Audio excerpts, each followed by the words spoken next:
We mentioned something earlier, but I want to make sure you put it in your notes. And that is the state we're in the moment, the state we're in at any moment, powerfully impacts the meaning we associate to something. The state we're in the moment powerfully impacts the meaning that we associate to something or that we assign to something. So one way to change what things mean to you is just change your darn state. Is that true? I mean, if you're feeling great, do things just kind of bounce off you that normally, if you're feeling upset, would you change the way you look at them probably, change the way you feel about it? You bet. So we need to really still manage our state. And we talked about that a great deal last session. I want to make sure that that's part of your life's work. Because your life's work is really learning how to live in a way where you spend most of your time enjoying yourself, very little time in pain. Most of your time in pleasure, very little pain. And living your life hopefully in a way where not only do you feel good all the time, but the people around you feel good just by being around you. Because they're around you, they feel a lot less pain and a ton of pleasure. See, that's my idea of success. Success is when you've learned to live your life in a way where you experience tons of pleasure every day and almost no pain. And simultaneously, where the way you live also causes the people around you to experience very little pain and tons of pleasure. Then you know you're really successful. Because if you feel good and nobody else does, you're a failure. Now, that doesn't mean you go around trying to make everybody feel good. Some people have an investment in feeling bad because they think feeling bad equals feeling good. Are there people that believe that, yes or no? Yeah, because they think if I feel bad, then people will notice me or they'll love me more, or they'll help me more, or I'll get more attention, which means feeling good. People have weird crap they work inside their head about how to get to feeling good. Some people think I'm going to feel good when I make $1 billion. Some people are like, when I have this, this, and this, when I get married, have these many children, this and this, then I'll feel good. Some people have, well, I'll feel good if I feel bad because then people notice me and make me feel good. Or you could just like choose to feel good. Which one do you think might be a more intelligent approach? Because who's in control there?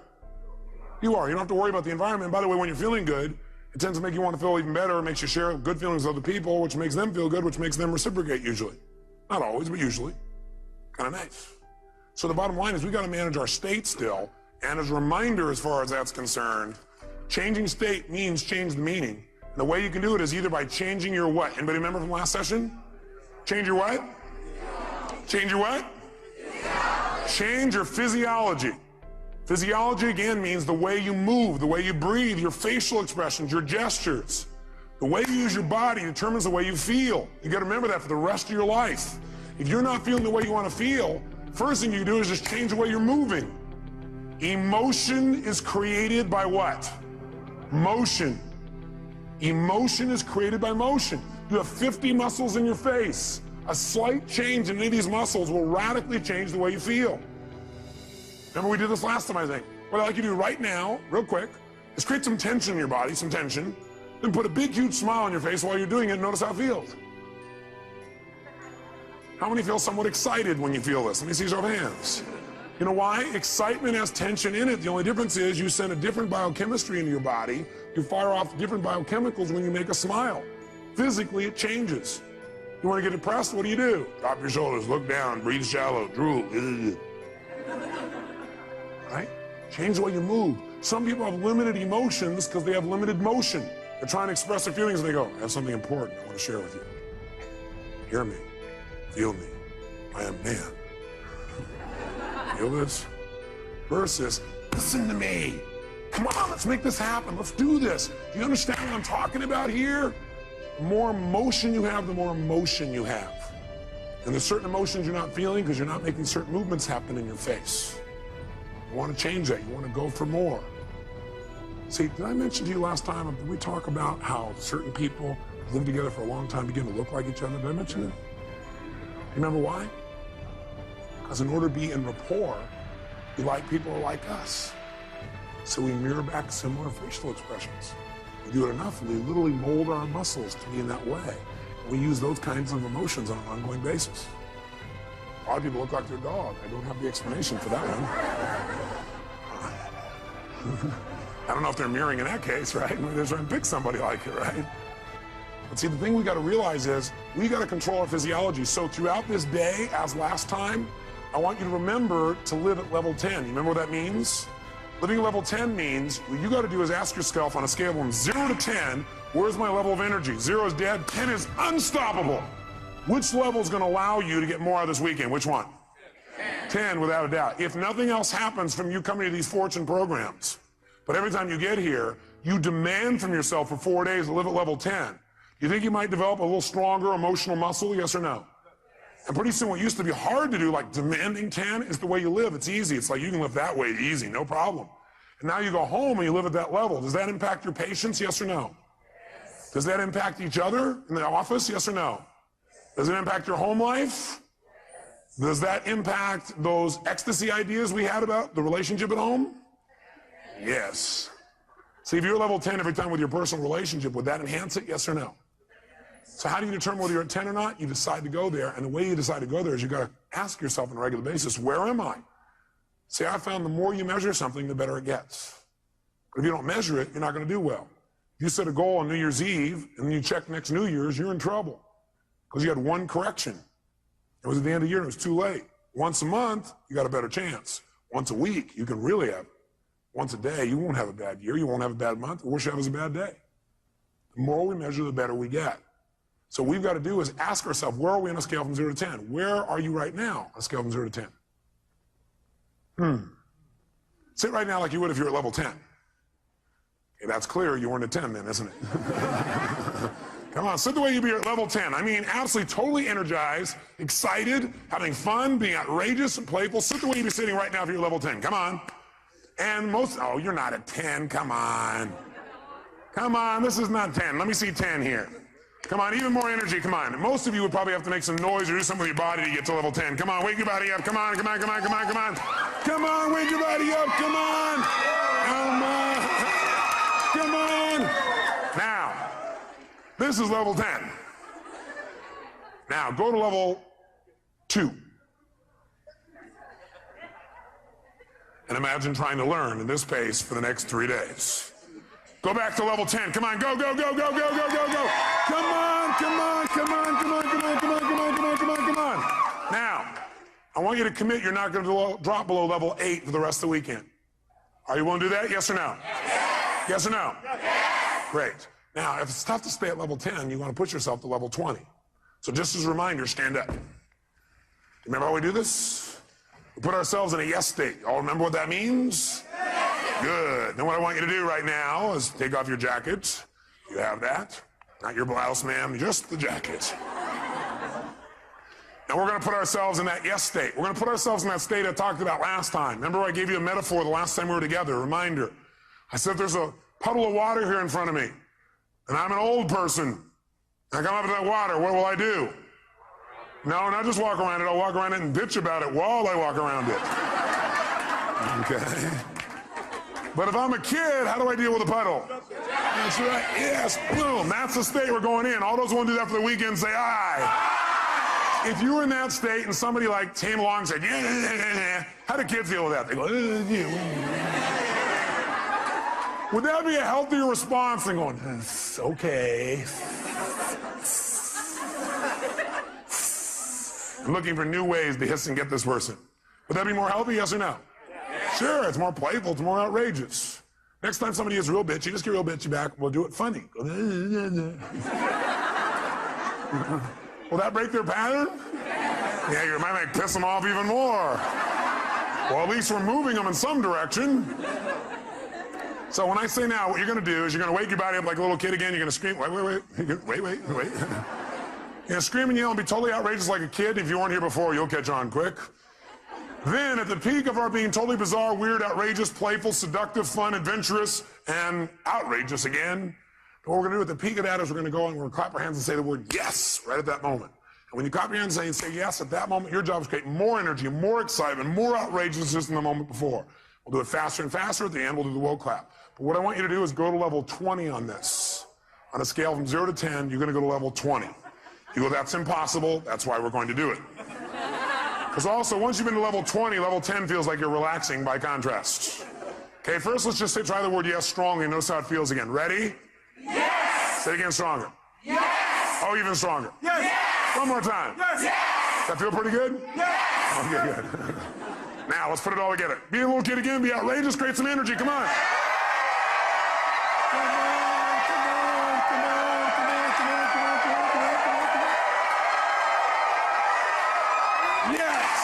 Yes! Yes! Yes! Yes! Yes! Yes! Yes!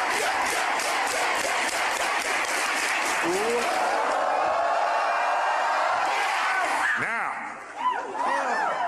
how many are now at level 3? Now, some of you here for the first time going, what have I gotten myself into? It's a cult! It's the yes cult.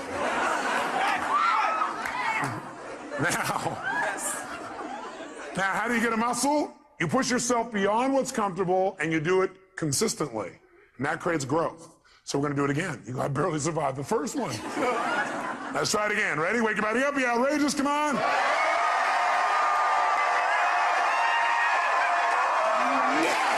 Yes! Yes! Yes! Yes! Yes! Yes!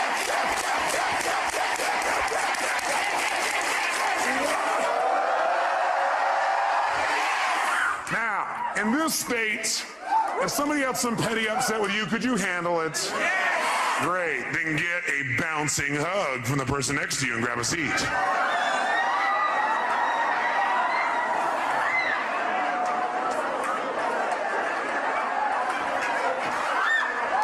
And grab a seat. All right. We said there were 2 ways, though, that we could change our state. One was to change our what now? Nice and loud. Or the other is to change our focus. Change the way we're representing things to ourselves. Like picturing things in our head is one way we focus. Somebody doesn't show up on time, we picture in our head, I'll see why, because they're out there messing around, because they don't care about me, because this and this and this. Another way we focus is by what we say to ourselves. We represent, oh, well, they're not doing it probably because they don't really love me. And we talk to ourselves in certain ways. We get all these negative feelings. But if we change what we focus on, we change what we feel. If you think of something you're afraid of and you focus on it, will you feel it? You bet. If you wanted to feel depressed right now, how many could pull it off? No problem. How would you do it? You remember, don't you? A little reminder here. Just put yourself in a lousy physiology. Or, easily, another way you could do it, of course, mess up your biochemistry, eat in a way that drops your blood sugar through the floor. Or how else could you pull it off? All you have to do is think of something that once happened that made you feel bad. Something from the past, and remember it again. That seems very intelligent, doesn't it? And feel bad about it once again. How many of you would go to a movie that was terrible over and over and over and over again? How many would think that would be real intelligent? Let me see your hands. But if one of your friends said, yeah, I'm going to this movie, I hate it, sucks, I'm going back there again. You go, how many times have you been to this movie? About 4,000. What would you probably ask them? Why would you go back there? Well, because I have to. Would you believe them? I don't believe you either when you tell me that. But I always believed in you because I know you know better. You don't need to go to those movies anymore. They're a bunch of myths anyway, made by poor directors. Lousy writers, lousy producers. You're a better producer, director, and writer now. You're probably even a better actor or actress. So why not create it the way you want it instead of seeing the same old movies over and over again? Most producers I know don't sit and watch their worst movies over and over and over again and feel bad about them again. What most of them do is they go, that was part of my learning experience. Time to move on. How else could you feel bad, by the way? You could do it currently, couldn't you? All you have to do is think of something you think you've lost that maybe hasn't even happened. Right? Or think of something that you want but you're not getting right now. Feel bad about it. Or you could think of something that hasn't even happened yet and feel bad about it in advance. Couldn't you do that? Like, oh my God, and focus on what if this happens? Oh God, it feels terrible, oh gosh. Remember, a coward dies 1,000 deaths. A courageous man or woman only once. Because a coward runs it through the head 8 million times and feels like they're dying 8 billion times. If you have any faith, any courage, then if it really ever does happen, you'll just deal with it. Once. You feel the pain only one time instead of stacked over and over and over and over again. If you want to feel good, could you do that? Sure. Would a producer go back to some of their best movies and see them again, do you think? Yes or no? Would they even share some of those movies with their friends? You know what some people do? Some people actually take the worst movies of the past and go share them with their friends, their worst movies. Tell them all about all the gory details of it. And the friend goes, yeah, that's really great. Yeah. See, a real great producer director shows them their current films, shows them some examples of films that are about to come called previews. Previews are rather exciting usually. Or they show them the best films of their past and share those with you, so that people get to enjoy more of their life. Maybe even learn something, you know? Or you could remember something that once happened that was great, feel good about it. You could think of something right now that you could feel great about, or you could think of something that hasn't even happened yet and feel good about it in advance. What determines what you focus on, though, is one thing: the questions you ask yourself. The questions you ask yourself determine what you focus on in that moment. What questions you ask are usually controlled by your beliefs. Because you could ask any question, but unless you do it consciously, you'll just ask the same questions that are in alignment with your old beliefs, your old BS, belief systems. So the bottom line is we've got to ask better questions. And I will tell you the question I want you to learn to ask the next time you get upset with someone. This is the first question I would ask myself if I were you. What else could this mean? What else could this mean? I will know a person is intelligent when I say this and this happened. I started to get upset, then I thought to myself, well, what else could this mean? You know, maybe it doesn't mean what I think it means. Maybe they weren't really being harsh. Maybe what it means is they're stressed. Maybe what I'm hearing from this person about what they said about me is not true. Maybe what it really is a distortion. Not that they mean to distort, but it's a distortion. Maybe what I've heard this person said about me is a deletion. Maybe this person is generalizing. Maybe this person heard it through somebody else. Maybe that person misinterpreted what I said. Maybe this whole thing isn't accurate. Maybe it's accurate, but they're stressed. Maybe I'm just stressed right now. Maybe what this really means is I'm stressed and I need to get more resourceful and be more loving. And I can handle this. Maybe what this means is it's a chance for me to go to the next level. What else could this mean? You're only upset when you've decided on a meaning that creates an upset. So if you're feeling upset, what else could this mean? Because again, how many of you have ever thought something meant something and been upset about it later on and found you were wrong? How many have done this? So wouldn't it be smart as a first step to always ask, what else could this mean? And search for other possibilities. See, with my friends, I always do this. If I care about somebody, I always do this. And what I've learned to do is even with people I didn't so much care about or didn't even know. What else could this mean? See, that makes your whole life open up and expand. See, once you think you know what everything means, you're in deep trouble. Because when you're a kid, you know what happened? You used to have this big giant doorway. But then you became an adult, and you noticed the door. You started to say, I know how this door works, and you close it a little bit. You said, I know how the world is, and you closed it more. I know the world is, and pretty soon, now you know how the world is. You absolutely know how the world was. See, when you're a kid, you didn't know how the world was. It was just amazing how big the world was. It was amazing how much wonder there was in the world. How much you could learn, how much you could grow, how stimulated you were. You were stimulated by all kinds of things because you didn't know for sure what everything was. You're always curious about what things were. But as an adult, you now know what everything is. And if it doesn't fit in there, it's wrong. We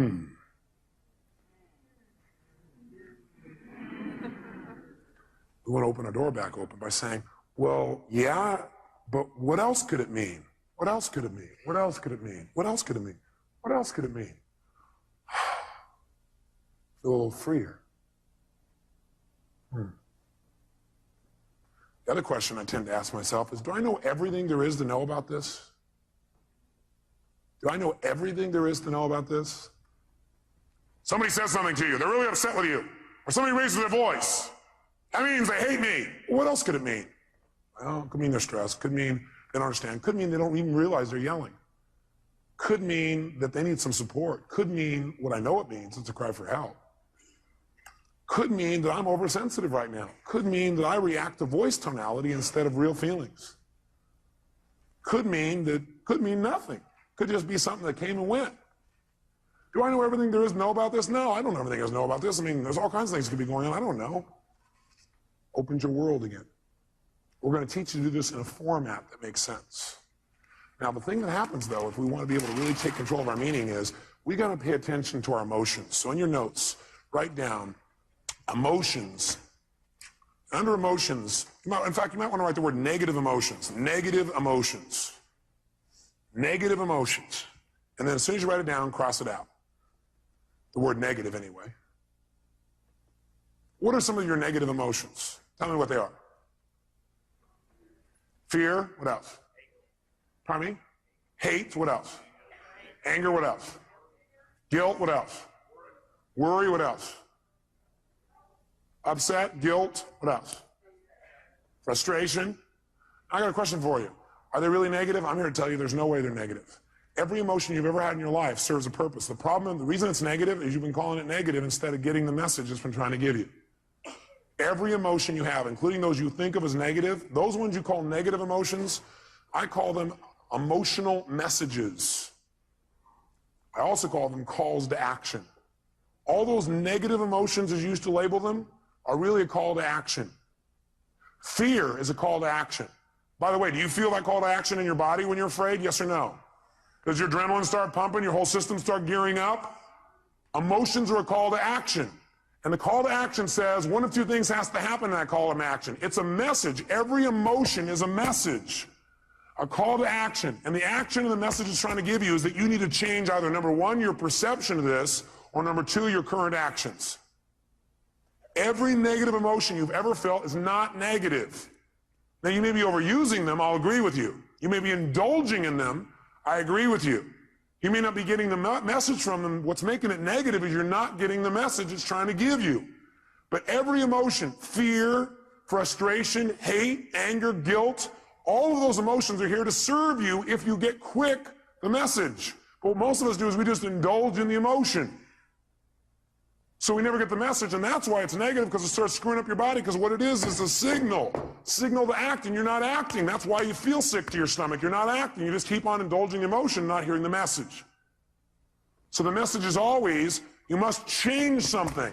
Negative emotions are saying you got to change something. Either change the way you're perceiving this, change the meaning you link to this, change your perception, change your focus, or change your actions. Change what you're doing because it isn't working. That's why you're having that emotion. Don't make your emotions wrong. Appreciate them. Be grateful for them, but immediately then ask yourself, hey, what's the message that my emotion's trying to give me here? What do I need to change? My perception or my actions? Does this make sense? Yes, no?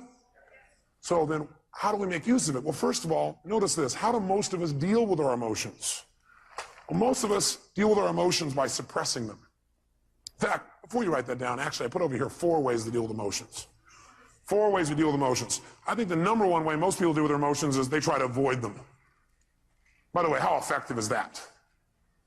No. You might do it for a moment or two, but most people, they just try to avoid feeling. Isn't that true? People who don't like to feel negative feelings are so afraid of negative feelings, they try not to feel any feelings.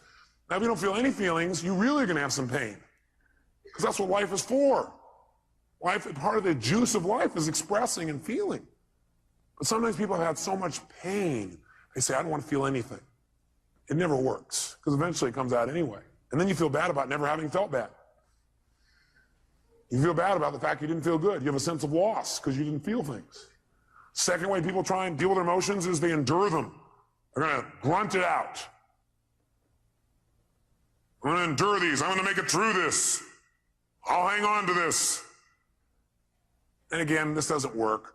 Now, they may try and disassociate after a while here again, or they may try and suppress the emotion. I'll just endure it. I'll just keep pushing it down, and I'll make it through it. I'll just endure it. That doesn't make it better either. Third way, what some people do, I don't know if you've ever seen this happen. I'm sure you've never done this. People compete to see who feels the worst. Some people do is they keep track of their emotions so they can share them with other people and compete. So somebody says, oh man, I feel like hell. Oh, you feel like hell. Let me tell you how I feel. You think you got a problem. Let me tell you my problem. You think you got the biggest problem. Check out my problem. It stands out to here. And people sit there and try and argue about who's got the worst problem. Right? Or the fourth thing that I don't have up there that I'd say, the fourth thing that people do is try and share their pain. Share their problem. They think, oh, I can get rid of my emotion by sharing it with others. So they try and get other people to feel bad too. That way we'll be friends. We can share in the pain together. We must love each other. Are these very intelligent ways to deal with your emotions, yes or no? No, you don't want to avoid them. You don't want to endure them. You don't want to compete for who's got the biggest and worst emotion. Try and make yours worse than somebody else's. You don't want to share them. Make them feel bad too. What a friend you are. Instead, what you want to do is step 5. Learn from them and utilize them. You want to learn from them and utilize them. Now, in order to learn from them and utilize them, in order to change an emotion, we have to change what something what's to us. Starts with an M. We have to change what something what? Means to us. When we change what something means, we transform our emotion. We have a transformation. Does that make sense? In other words, if I'm feeling really upset about something, I'm angry, angry, angry. Do I have to communicate that to get off my anger? No, not necessarily. I'm angry because of the meaning I linked up. What if I change what it means in my head and I realize, hey, that's not what it means? Then will I feel angry, yes or no? Yes or no? If I'm really angry about something, I'm angry because of what I've linked up to it. I'm saying, well, I'm angry because they did that and that means this. But if I really analyze it and I look at it for a while and I go, God, that's a bunch of crap. It doesn't really mean that. Then I've transformed my feeling. Do I now have to go to that person and say, what you did made me angry? Yes or no? Yes or no? No, because I don't have that feeling. I truly don't have it. I'm not suppressing it. I've transformed it. Suppression, however, is when you keep the same meaning, that you keep the same meaning. You're upset about something and you keep the same meaning. You don't change the meaning. All you try and do is stuff the emotion. You try to pretend it's not there. That's suppression. So if you keep the same negative emotion, you don't change how you feel about it. You just try and pretend it's not there. That's suppression, and that's when you get in trouble. So our goal is not just to take things and not suppress them and just express whatever we feel, because if you just go express whatever you feel and you don't think it out, are you going to always communicate well, yes or no? No, in fact, you may say things later on you'll regret in the heat of the moment because you were in state. So what you first want to do is see if you can transform it, honestly and sincerely, and if you can't, then your goal is to get someone to help you to transform it. Go to the source and get the source to help you to transform this. So you know what? I felt this way about this. I made up this bizarre meaning. I know it's not true because I know who you really are. But this is the kind of crap I did in my head. Can you help me? I need to change this. Can you give me some more information or some feedback or help me to clarify this thing? Because I kind of screwed this up in my brain because I know that's not what you meant. That's what I did inside my head. Can you help me out? Is that different than, you know something? The other day when you did this, I felt this, which, by the way, implies what they did made you feel something. Is that true, yes or no? Does anybody do anything and make you feel something, yes or no? Yes or no? Absolutely not. Absolutely not. Now, you have a right to feel the way you feel, but that isn't true that it's actually what made you feel that way. You chose to make yourself feel that way. You communicated that to yourself. So instead of saying, when you did this, that made me feel this, that's implying that somebody made you do something, and that takes responsibility away from the one person who can change your life, meaning you. So I request in the future this. Nothing wrong with any of that. What we want to do is enhance it. The way we want to enhance it is come from the place of, I'm communicating because I want to transform something, and I'm responsible, not them. You know, I need your help. I need your help. The other day when this thing happened, I used that to interpret that to mean this. And I know it's not true because I know who you are. I need some clarity. Can you help me out? I got to clean this up. Me. Who's responsible? By the way, will they want to help you? Yes or no? By the way, what you're really doing here is making clear what you're really doing, which is you're doing a cry for help. Maybe not crying, you're making a request for help instead of crying. Make sense? For people here, this is a request for help. Do we want to help other people? Yes or no? Especially us, we're all in the helping business. That's why we do what we do. That's the bottom line. So we're going to develop a format like this where we don't suppress, we don't just express. Because you know what happens? If you just go out there and whatever you feel you express, what you really do is you vent. And then you make it right. Or you demand. See, venting and demanding does not make communication better in the long term. How many would agree with me on this? Okay. We want to go to a different level. We want to transform our communication. We want to transform what things mean to us. Now, here's what I want to be able to have you do. I want you to be able to take the emotions that you're experiencing and be able to deal with them quickly. So I want to give you 6 steps to changing or dealing with, not dealing with, but I guess utilizing is the right word. 6 steps to utilizing any emotions you feel that you used to call negative, which now I call emotional messages, or calls to what? Calls to action. Whenever you're feeling a negative emotion, which we're now going to call emotional messages, it's a call to action, and it's saying you need to change something. What do you need to change? One of 2 things. Repeat back. What are they? Change either number 1, your what? No, well, you would change your physiology, but if you are getting feedback right now, you're getting a negative emotion, that negative emotion is a message. It's saying you got to change either your perception or your actions. And your actions could be the way you're using your body or your focus or whatever. Change your perception or your actions. Now, here's what happens when you get a negative emotion or now an emotional message. Number 1, you want to identify what the emotion is. So you're starting to feel negative things. You want to identify, what is the emotion? Now, when you identify the emotion, what the emotion is, like you're really upset. Ask yourself, well, what am I really feeling? Underneath this, you might write down the question, what am I really feeling? What am I really feeling?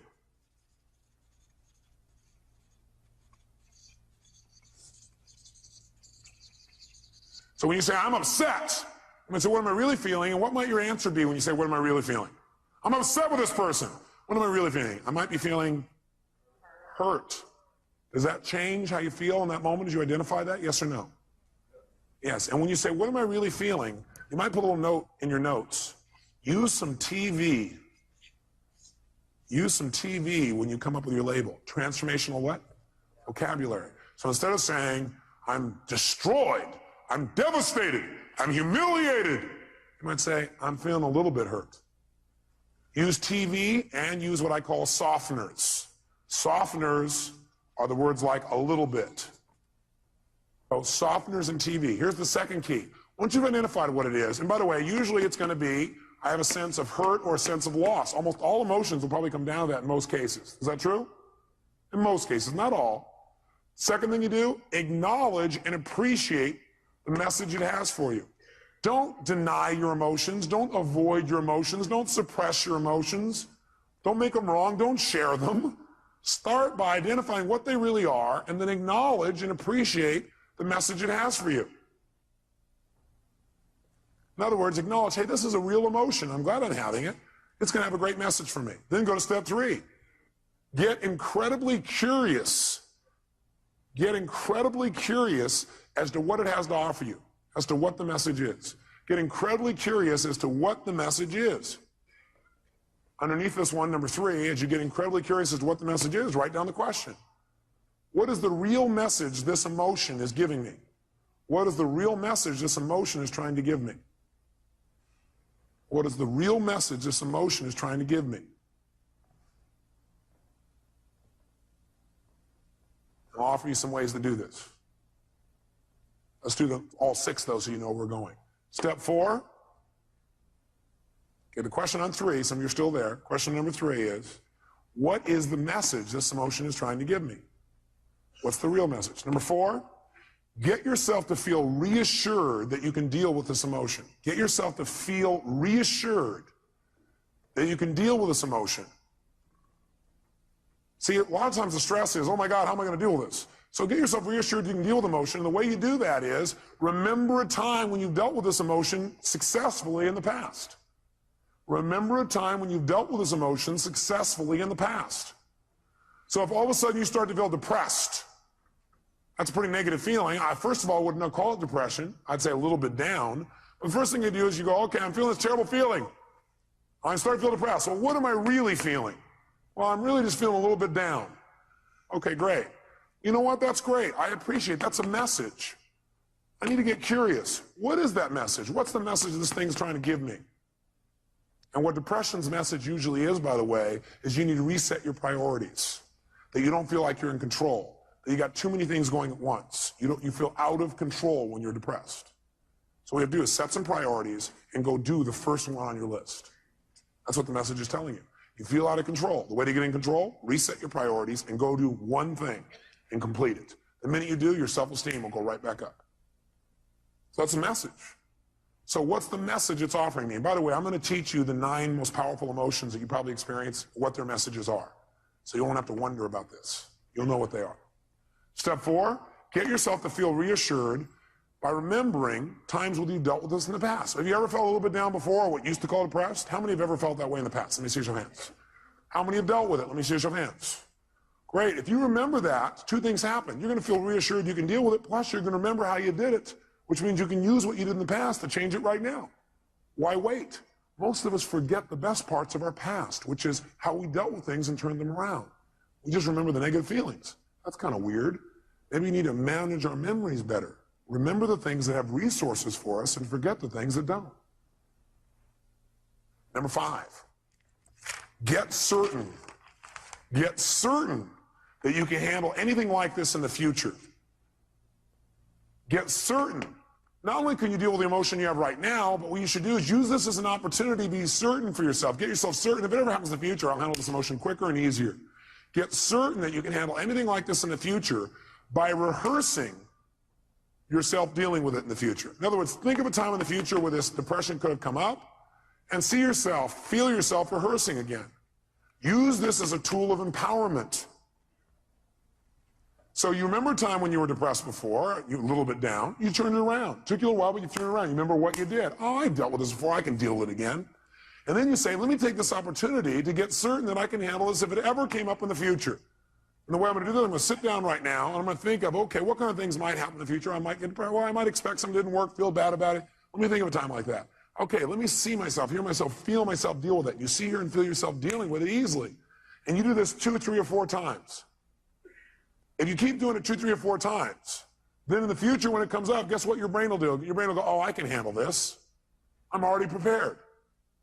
How many are following the logic of this? Let me see your hands. Okay? So get certain you can deal with it in the future by rehearsing. And by the way, remember this. You might want to put this in your notes.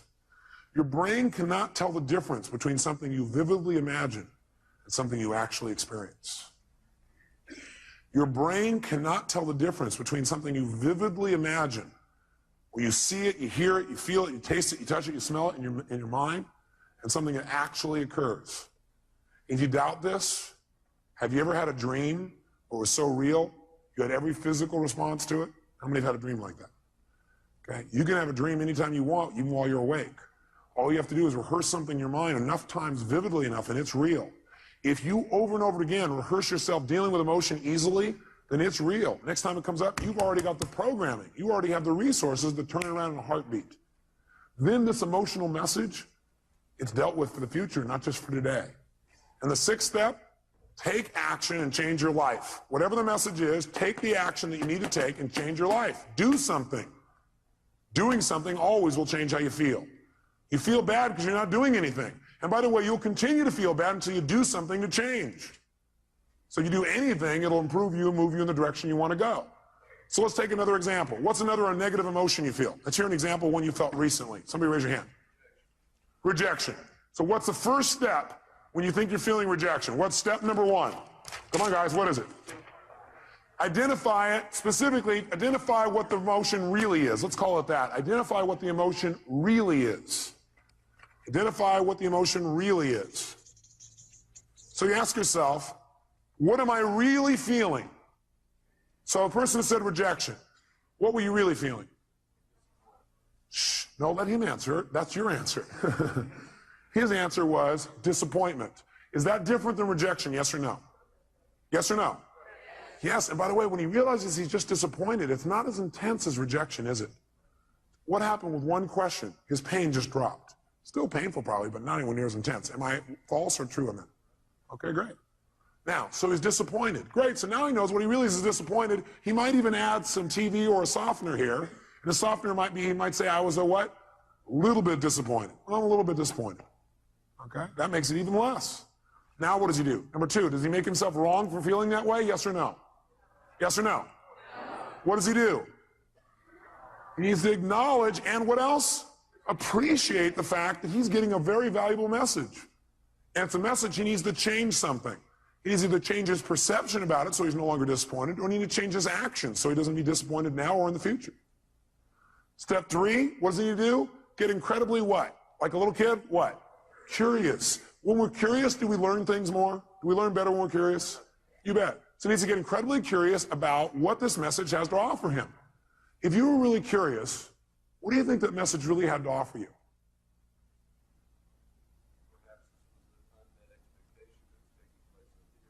Perhaps this was just an unmet expectation that was taking place up here and it wasn't even reality. What's happening to his level of emotional intensity right now? How many see that it's dropping? Can you see that? Okay, it's dropping right now. You go, great. Can you remember a time? Next step is get himself what? What? Great. And the way to do that is get him to what? Remember a time when he's dealt with it. Have you ever been disappointed before and dealt with it? Can you remember a specific time? And you turned it around, made it good? Can you remember a specific one? Think for a moment of time when you turned around and you made it great. You actually took it, made it to your advantage. Remember a time like that? How'd that feel? So you know how to deal with this, don't you? Well, I got a question for you. What did you do back then that changed it? He redefined the terms he was going to use. He changed his perception or his rules. Great. How'd that feel when you resolved it? So great. So when he goes to reassure this, two things happen in the reassurance. One is he sees he can deal with it. He sees and feels he can deal with this easily. And number two, he sees how. And number three, he remembers how good it feels to relieve himself from the feeling. So he remembers how good it feels to get rid of it. Which, by the way, makes him want to get rid of it right now. And what's the last two steps? Step number 5. What do we want to make sure? We want to make sure he doesn't just not feel bad about it anymore now, but we want to make sure his future's better. We want to get him what? Get what? Certain that he can handle this in the future. So he probably feels pretty certain right now, but you know what I'd like you to do? I'd like you to think some other area in your life where possibly in life you could have gotten disappointed in the future. Some kind of thing that might come up. Can you think of something that could come up and do that? Look, he already knows.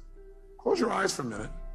And just for a moment, what I want you to do is I want you to think of that thing starting to happen when you start to get disappointed or feel rejected, actually, is what you did initially. Then you realize you're just disappointed, and then you just handle it. See yourself handling it in the future even better than you have in the past. And notice how good it feels the minute you handle it. Can you feel that? Think of another time, something else that could happen in the future, where it might have been a real major disappointment. But see yourself handle it real quickly, real easy, getting off and making it work. And notice how good you feel as soon as you handle it. Got it. Okay, do it one more time. Do 3. Do a third one. Some other area of your life where you're really disappointed. See and feel yourself handling that real easily, real quickly. Got it. Good. How do you feel about your ability to deal with this in the future? More confident. How many can hear it in his voice? You hear that? Hear the depth in his voice. The last thing is, go take action and change it. He may have already done that if it was changing your perception. Or you can go do it physically. How many follow the system? Okay, we're going to do one more. I need a volunteer up here so everybody can see this person, because if you would have saw his face just now, it changed. Somebody who's had an emotion that you really, recently had and it bugged you or created some negative feeling for you. Somebody's got one of those. Oh, nobody in the whole room. I don't want to be out there. I don't know what he'll do. Boy, all his people here are pointing to this guy here. Is that your staff pointing at you, Dr. Bob? Dr. Bob, give him a hand. Yes, indeed.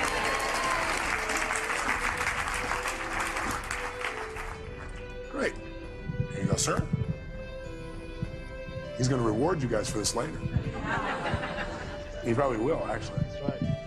Dr. Bob, what's a negative message, a negative feeling that you've had recently that you'd like to change, you really are committed to changing, but it's been bugging you?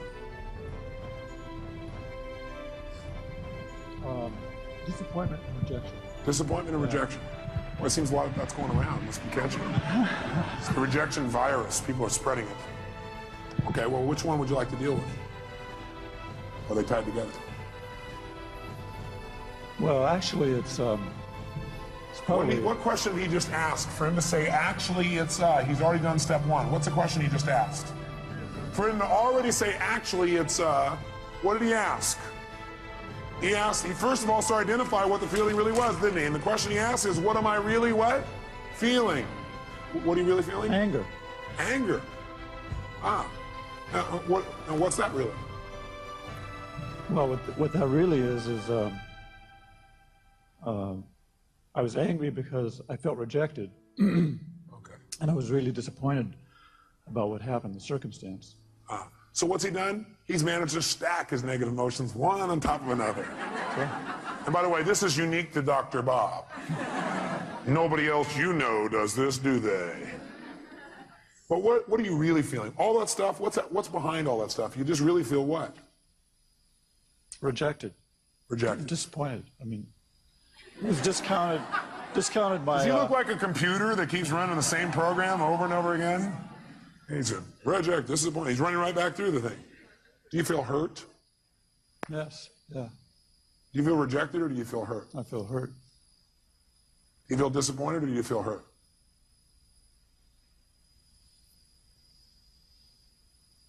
Or do you feel a sense of loss? A sense of loss. Do you feel rejected or do you feel a sense of loss? Sense of loss. Do Do you feel angry or do you feel a sense of loss? Sense of loss. Do you feel hurt or do you feel a sense of loss? Loss. What does it always come down to? Loss. Now we can call it whatever we want. Okay? So he's identified it. So next question is, what do we want him to do? Should he feel bad about having those feelings? Yes or no? No, you know what? These are valuable messages that are coming to you. They really, truly are. But what you should feel bad about is indulging in them and not using them. Not learning. You want to feel bad if you don't learn anything. Then feel bad. And then get tired of feeling bad and just decide to learn something. Because you can learn something as soon as you ask, what can I learn from this, right? So right now, instead of making them wrong, what I want you to do for a moment is really appreciate those emotions. Acknowledge the fact those emotions have a valuable message. And then immediately get what? Like a kid, get what? Curious. Get curious for a second as what those messages really are. What can you really learn from that? What is that message really offering you? In other words, let's go back up to the first one you said, rejection. By being rejected or disappointed, what is that motion of rejection trying to tell you?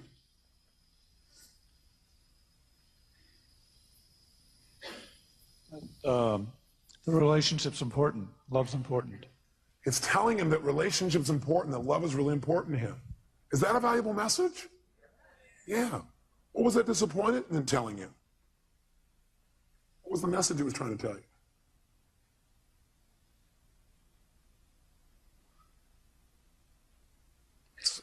Now, a person may say, I don't know. If you did know and it had a positive message, it's always telling you to change something. Mm-hmm. It's telling you to change your perception about something, or it's telling you to change your actions. So what is that emotion of disappointment telling you? To change what? What do you need to change? How I love. How he loves. Very interesting. In what way do you need to change how you love? How it's communicated, shown.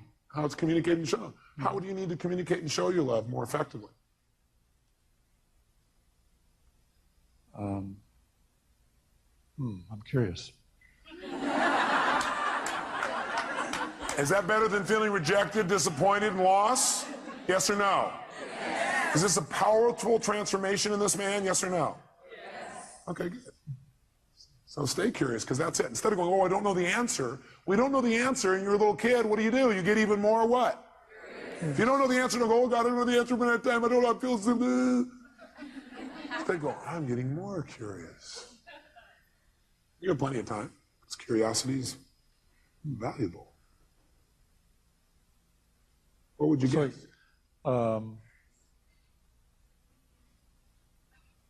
Need to be more, I'm confused. Good. Confused means you're about to make a change. Is that true? See, when you know what things mean, you'll just keep doing it the way you've always done it. He was not confused when he went, I'm disappointed, I'm rejected, I'm frustrated. In fact, he kept doing it over and over again because he was not confused. He knew exactly how to do that. Now he's confused. His little brain's going, this little computer program's not working the same way. So, So the question always help him out with is, what do you need to change in order to no longer feel this? You need to change your perception or your actions or both. And what do you need to change about your perceptions? What do you need to change about your actions? You may want to write that down. Go ahead. So my actions should be different. I mean, if what I did didn't work, I need to try something else. That's right. So I need to communicate that differently, behave differently. Okay. And how many hear what he just said? Did you understand what he said? He said what it's saying is, the way I communicated, the fact I got rejected is a message that love's really important to me, and that I need to change the way I'm communicating so I get what I want. Because obviously it didn't work, so I got to change my approach. Is that true? Is that different than I'm not worthwhile as a meaning, or they don't love me as a meaning? Yes or no? Huge difference in how he feels. Have you ever felt rejected or disappointed in the past and dealt with it really powerfully or really effectively? Yes. You remember a specific time? Yes. Okay, go back to that time.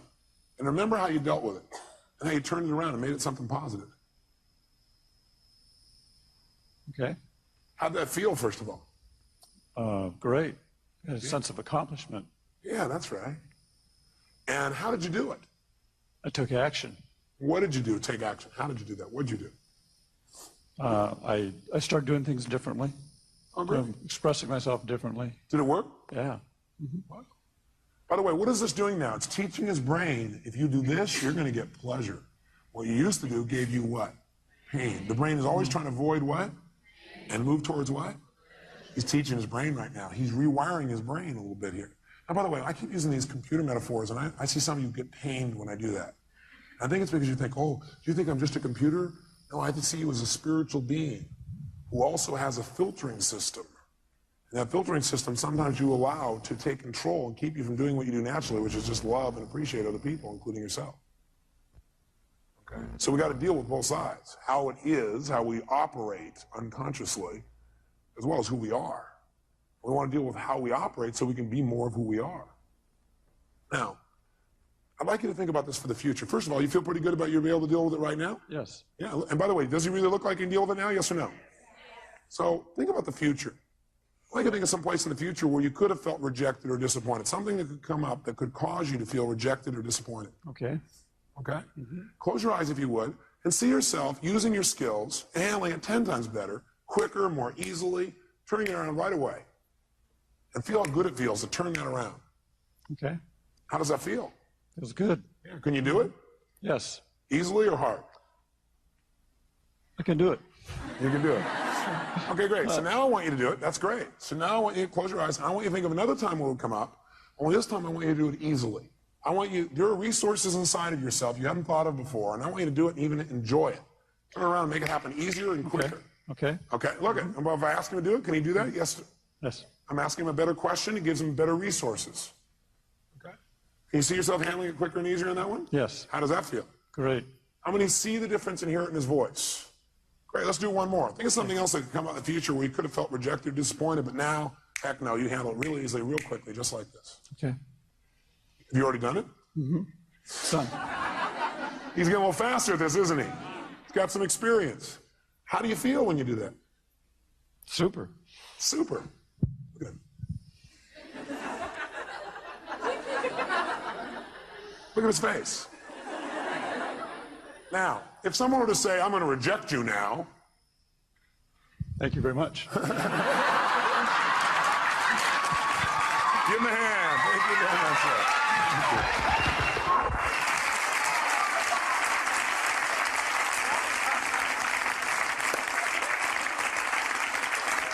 So, I want you to try this. Let me help you another step. Would it be useful instead of you seeing, well, none of you are inside here trying to search around going, what does this emotion mean? I don't know what it means. Let me give you 9 emotions and what they usually mean. Okay, would that be helpful? Great, sit up in your chair with some energy then. Put yourself in a peak state. And let's take a look at what 9 of these emotions, or 8 or 7, or whatever I put up here are. Number 1, fear. So if you're feeling fear, what does that mean usually? What's the message? The message always is that you need to change something. Is that true, yes or no? So every negative emotion means I've got to what? I've got to what? Change something. Either my perception or what I'm doing. Fear means that you got to prepare for something. You're afraid because your brain's saying message is prepare. Change what you're doing and get more prepared. Prepare for something that's going to happen so you're better prepared for it physically. Now, sometimes we just indulge in the emotion and we stay in the fear and we really aren't prepared. For example, let's say you're going to get up to speak in front of a group and you're prepared, but you still have fear. It's because you got the message, you did the work, but you didn't shut the emotion off and say, you know, I am prepared. No reason to be afraid anymore. I'm ready. I'm ready. You never told your brain, it's okay. You don't have to give me the message anymore. I've done my work. Okay? So it's saying you need to prepare for something. Maybe it's a physical challenge. Maybe it's preparing for some loss that may be coming up. Something's about to come up and you need to be prepared for it. Okay? Just get prepared. But once you get prepared, get off it. Let your brain know, okay, I am prepared. Move on. Focus on what you want now. What's hurt? Hurt usually is telling you an expectation you had has not been met. It's just telling you, hey, you have this expectation, it's not met. So what should you do when you have an expectation that's not met? You should focus on what you do want now. Write down your notes. Focus on what you do want now. Don't keep focusing on why you're disappointed, or how somebody disappointed you, or how you feel so hurt by them. Okay? An expectation wasn't met, and you need to change your approach. Focus on it. Or it means you need to change your communication. Hurt means You expected someone to treat you a certain way, and they didn't treat you that way. So you need to change your communication. You need to come to them and say, you know, I need your help. You know, when you communicate that way, in the past, I've interpreted that to mean you didn't care. I know you care because I know how much you love me and I love you. But, you know, could you help me out in this way? What does it really mean to you when you do that? And then listen. Say, you know, in the future, I really appreciate it if you do it this way instead. Would that work for you? Would you be willing to do that? Okay, great. Fantastic. It's a message that says you got to communicate your needs better if you're feeling hurt. Hurt means I need to communicate my needs better. Or hurt also means I need to meet someone else's needs. So you feel hurt because you need to meet their needs. That's why they didn't meet yours. Either you're not meeting their needs or you're not communicating how to have your needs be met. Or you have an expectation, you need to move on. This is not going to work out, so we're focused on what will. Third, anger. Anger is a message that says you have a major rule that's been violated. When you're angry, you have a rule that's been violated. We all have rules about how things must be and how they should be. And boy, some rules, if somebody violates some of our rules, man, we really get angry, don't we? By the way, you may also be angry because you violated your own rules. Is that true? Yeah, you're not doing what you believe you must do, and you get angry with yourself. Sometimes when we get angry with ourselves, we spread that out towards somebody else, find somebody to lay blame on. 4, frustration. Frustration is a message that what you're doing isn't working, and that you need to what? Change. If you're frustrated, it means you still can succeed, but you got to change. You're frustrated, it says, God, something's here and you know you could succeed, and you're frustrated because what you're doing isn't working. Change and you can still get what you want. Flex. Disappointment. Disappointment's a message, again, you expected something to happen, it's not going to. So immediately focus on what you want now. Focus on what you want now. It's a message that you have to get off it. You need to let go of something and move on and focus on what you want now.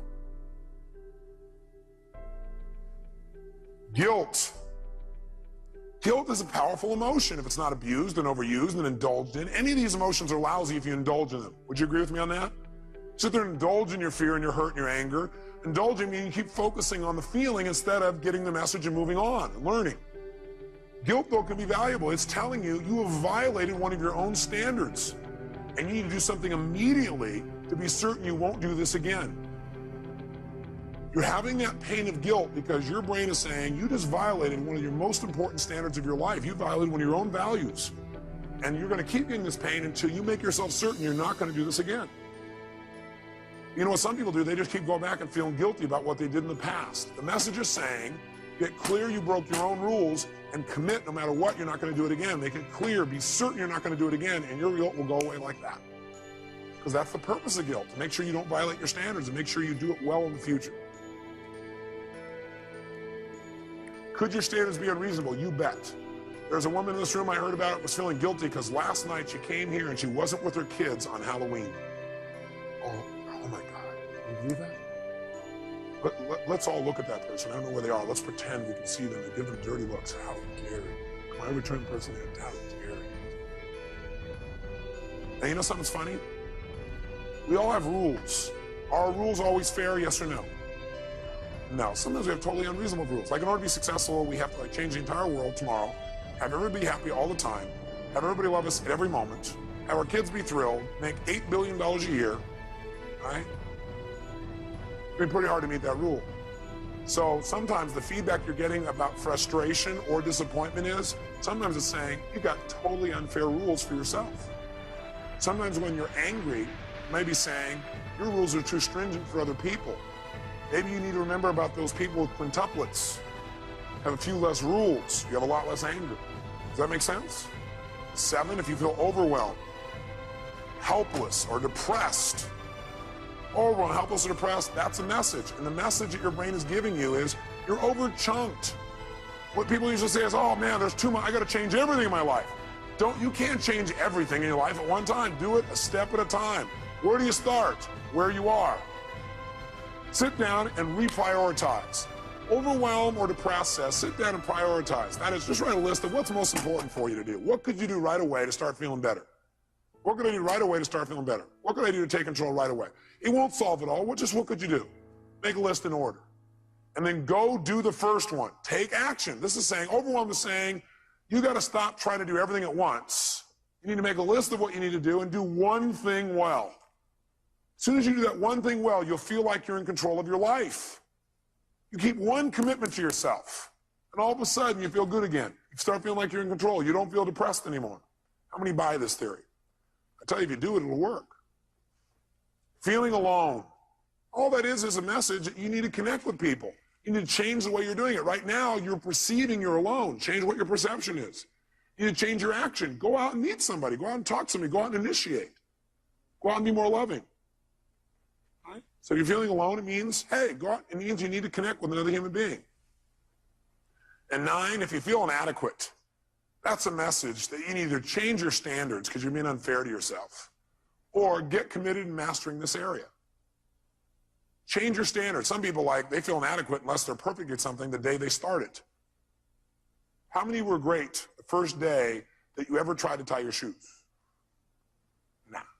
How many of you are confident in tying your shoes now? Can I see your hands? How many are real confident? No. How many feel like, man, you can flat out tie your shoes, no problem? Let me see if hands here. No problem. Why? That's right, because you do it all the time. So you do anything you do over and over again, you get good at. If you're feeling inadequate, and maybe because your standard is you're trying to be perfect the first time. You're not going to be perfect the first time. How dumb. Okay? Does this list help you? Yes or no? Great.